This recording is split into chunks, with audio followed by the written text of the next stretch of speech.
Tak kisahlah pengarah tu Syamsul Yusof ke, Syafiq Yusof ke, Adrian Teh ke. Kalau filem tu bukan genre action movie, bukan fighting scene, tak ada lawan-lawan, tak ada kereta meletup-letup, filem tu takkan naik kutipan dia setinggi action movie. Serius korang, benda dah proven jadi dah. Tak percaya korang tengok sendiri top 10 kutipan filem tertinggi dekat Malaysia banyak dipelopori filem apa, genre apa. Korang tengok tahun ni filem Blood Brothers tu kan pengarah dia Syafiq Yusof kan.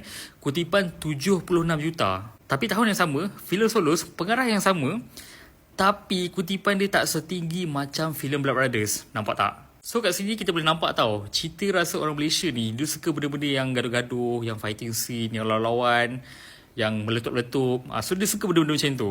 Cuma aku terfikir satu benda lah kan. Adakah disebabkan masalah kat tempat kerja, stres, masalah ekonomi, masalah keluarga menyebabkan diorang ni nak release tension, diorang suka tengok movie-movie yang action tau. Movie-movie yang ada fighting scene. Adakah disebabkan masalah-masalah ini yang menyebabkan diorang minat filem-filem macam tu? Apa pendapat korang? Cuba korang komen.